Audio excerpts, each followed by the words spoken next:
All right, so are you ready to like really up your game? Because today we're diving deep into Jordan Belfort's Way of the Wolf. Oh, yeah. It's a book that's just packed with all these techniques on sales and influence and communication. Right.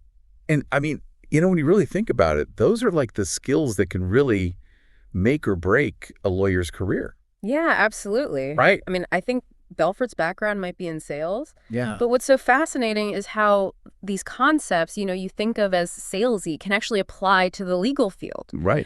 He takes what seems really complex and breaks it down into super practical steps. Totally. Which is exactly what we need, in this fast-paced legal world. Absolutely. It's all about persuasion. Right? Mm-hmm. Whether you are trying to like convince a jury or you're negotiating a settlement or even just trying to win over a new client, it's persuasion. That's it. Right. And Belfort's straight line system really gives us this great framework for understanding that process. He says that like every act of persuasion, from a simple pitch to even a complex legal argument, actually follows this predictable path. So it's like a roadmap. We're starting at point A, right, and we're leading them step by step to point B, where they finally like fully agree with us. Yes. But like, how do we navigate that? Yeah. What are the tools? What does he give us? Yeah. So he introduces this idea of the 3 10s. Oh. Certainty of product, trust in the salesperson, and urgency to buy. Okay. And you need to hit a perfect 10 on all 3 of those to truly persuade someone. A perfect 10 on all 3? Yeah. That sounds like a pretty high bar. It is. Especially in like the legal context. Right? Things aren't always black and white. Yeah, it's definitely challenging. But think about it. Okay. In a legal setting, that certainty of product, that's the strength of your case. Mm-hmm. The evidence you present, your grasp of the law, trust in the salesperson becomes your credibility as a lawyer. The confidence that you project, your ability to connect with the judge or the jury. Yeah. And then the agency. Well, that might be the need for a swift resolution. Yeah. The potential consequences of inaction. Yeah. The importance of reaching a decision like right now. So it's all about, building that rock solid case. Yes. Establishing yourself as this like trustworthy advocate. Mm-hmm. And then showing why a decision in your favor. Right. Isn't just the right choice, but it's like the necessary one. Exactly. I like that. And what I find really interesting is that Belfort, he really emphasizes the power of nonverbal communication. Oh, yeah. He says your tonality, your body language, even the way that you dress can really influence how your message is received. It's not just what we say, it's how we deliver it, right? Exactly. Oh, this is where things get juicy. Yeah. I always think about, those courtroom scenes in movies where like the lawyer's voice is like rising and falling and, just captivating the jury with every word. That's exactly what Belfort teaches. Yeah? He dives deep into these specific tonalities. Oh, wow. Like scarcity, where you lower your voice almost to a whisper. Interesting. To create that sense of urgency and importance, like you're telling a secret. Right. Or the reasonable man tonality, which projects calm and logic and fairness. Right. Making your argument seem like the most obvious solution. I could already see how that could be like super effective in a negotiation. Oh, yeah. It's not about being aggressive. Right. It's about you're the voice of reason. Exactly. Yeah. And think about how these tonalities could influence a jury. Yeah. A confident, assured tone can project authority, while a softer, more empathetic tone can build trust and understanding. Yeah, you have to play it right. You do. So it's about choosing the right tone for the situation.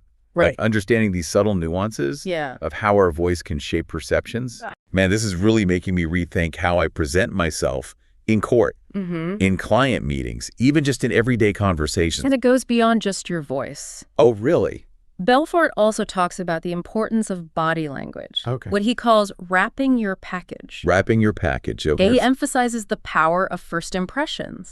How the way you dress, your grooming, even your accessories can affect how people perceive you. So we have to live the part. Well, yeah. No showing up to court in sweatpants.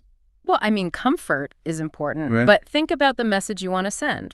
Belfort argues that a well-tailored suit projects professionalism and competence, while a more casual approach might be appropriate for, certain client meetings where you want to build a sense of rapport and approachability. So it's all about choosing your attire strategically.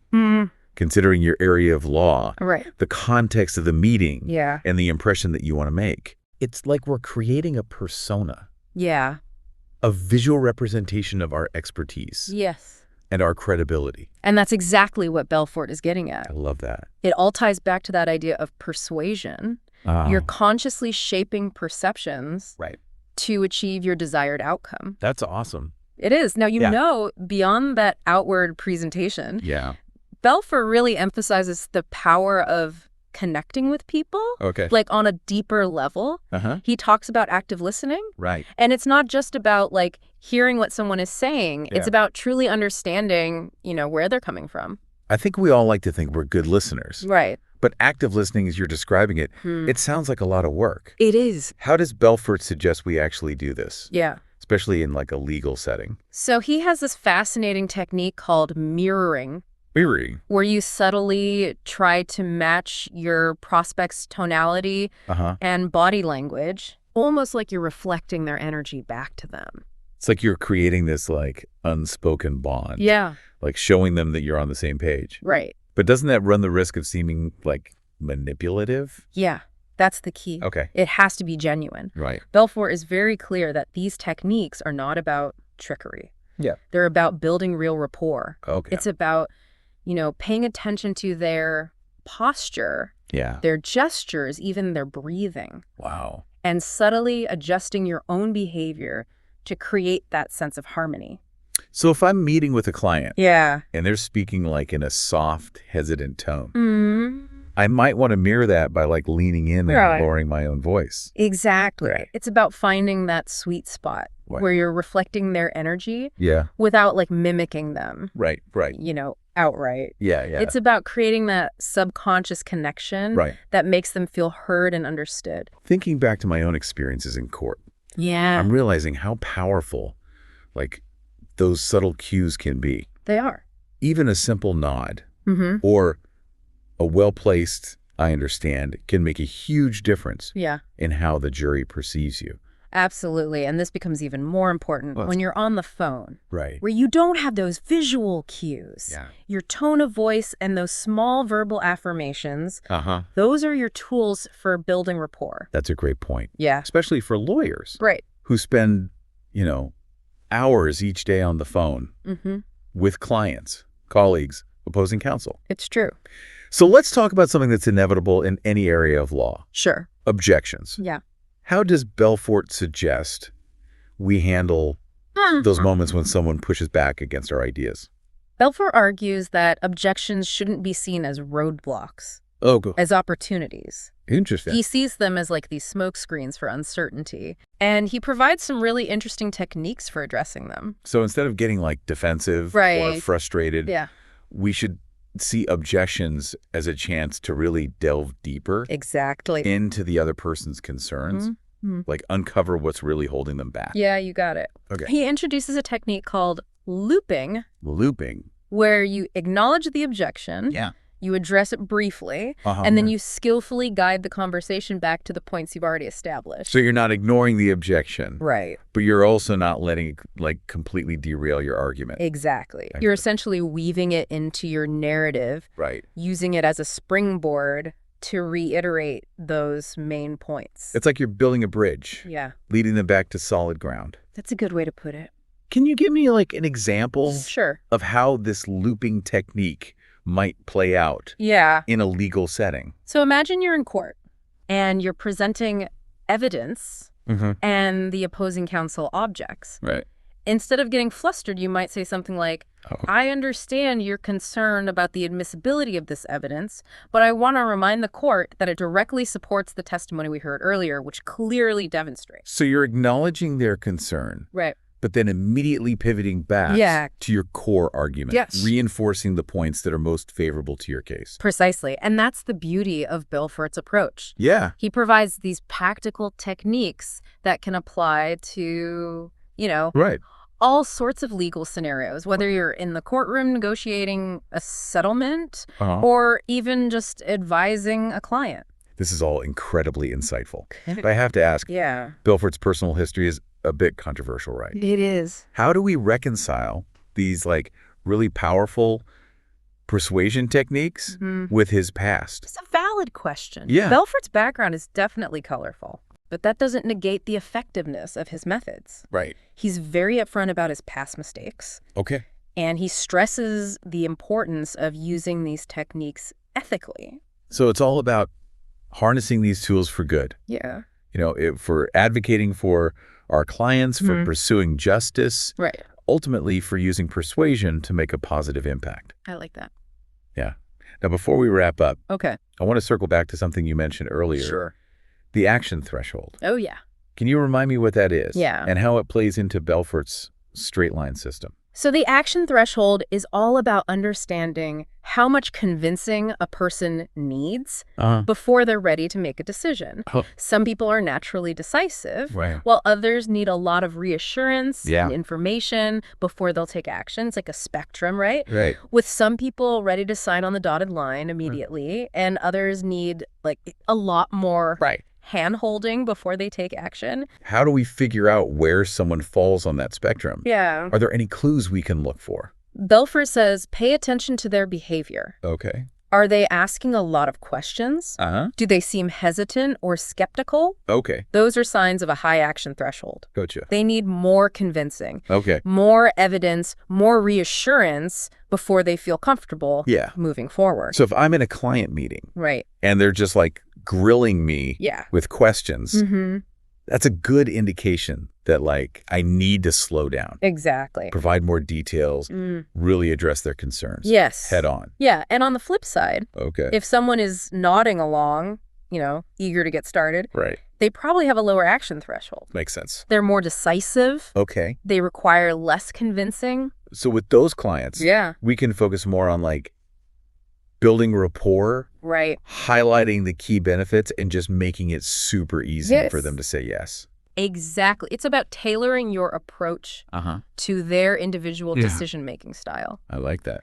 Now, this all leads to that crucial moment, closing the deal. Right. Belfort, he has a reputation for being aggressive in this area, but he emphasizes that ethical persuasion is key, even when you're going for the closer.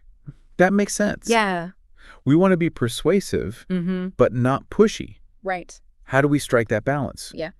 Does Belfort offer any techniques? He does. For closing ethically? He has this really interesting concept called closing by assumption. Closing by assumption. It's about subtly guiding the prospect towards that decision that you want them to make. Not by forcing their hand, but by making it seem like the natural next step. So it's like you're planting these seeds of agreement throughout the conversation so that when you reach the closing stage, it feels like the only logical conclusion. Exactly. And he talks about using specific phrases. Oh, like what? Like, assuming you decide to move forward, or once we finalize the details. Oh, that's good. It subtly implies that the decision has already been made. Right. It creates a sense of momentum towards that close. I could see how that would be like super effective in a legal setting. Totally. Like a negotiation where you're trying to reach a settlement. You're setting that expectation that the agreement is just around the corner. Yeah. And that can encourage, both sides to find some common ground. Exactly. And Belfort emphasizes the importance of tonality here. Okay. He suggests using a tone of implied obviousness. Implied obviousness. Projecting confidence and certainty as if like the decision is a foregone conclusion. It's almost like you're saying, this is the best course of action. And of course you want to proceed. Right. Now, even with the best closing techniques, we're bound to encounter those objections. Oh, especially when you're dealing with those high action threshold individuals. Does Belfort have any advice for like navigating those last minute hurdles? So he talks about objection hopping. Objection hopping. Where you address one objection only to have another one pop up. Right. And he recommends using the looping technique we discussed earlier. Yeah. Acknowledge it, address it briefly, then smoothly redirect the conversation back to your main point. It's like a verbal dance. It is. You're anticipating their moves. Yeah. And you're gracefully like leading them back to the points you want to emphasize. Exactly. It takes practice and preparation. It does. But that's where Belfort's emphasis on scripting comes in. Okay. He suggests crafting responses to potential objections in advance so that you're not caught off guard. You're prepared. Yeah, it's like having a mental toolbox filled with the perfect tool for any situation. I like that. So it's not about memorizing a script. Right. But it's about having those key phrases and rebuttals like ready to go. So you can just respond confidently and effectively in the heat of the moment. Exactly. This has been such an insightful deep dive. Good. I'm glad. Belfort's Way of the Wolf offers a wealth of knowledge. It does. That lawyers can apply to their practice. As we wrap up, what's the one key takeaway? Okay. That golden nugget that you think every lawyer should take to heart? For me, it's Belfort's emphasis on belief. Belief. He says that to be truly persuasive, you have to believe in yourself, your case, your message. If you lack that conviction, if you're not fully invested in what you're advocating for, it's going to show. And it will undermine your ability to persuade others. It's like that saying, you can't sell what you don't believe in. Exactly. So it's not just about mastering the techniques and strategies. It's about cultivating that inner confidence and conviction. That lets us really connect with others on a deeper level. I agree completely. So to all the lawyers and law students out there, remember, believe in yourself, believe in your arguments. Let that belief shine through in every interaction, every negotiation, every case you take on. Great advice. And who knows, maybe you'll find yourself channeling your inner Wolf of Wall Street in the courtroom. Just remember to do it ethically. Always. Always. Thanks for joining us on this deep dive. Yeah, this is fun. Into the art of persuasion. We'll see you next time.